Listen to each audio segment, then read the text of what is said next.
বাবা তুমি কি খাও? হ্যাঁ কি এটা বলো? আর এটা কে হয় না? এটা কি হয় আমার বলো তো?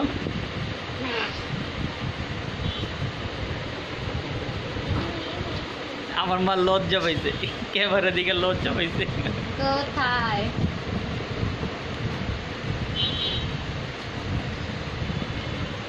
এটা কি বাবা? French fry. মা মজা হয়েছে? বেশি মজা?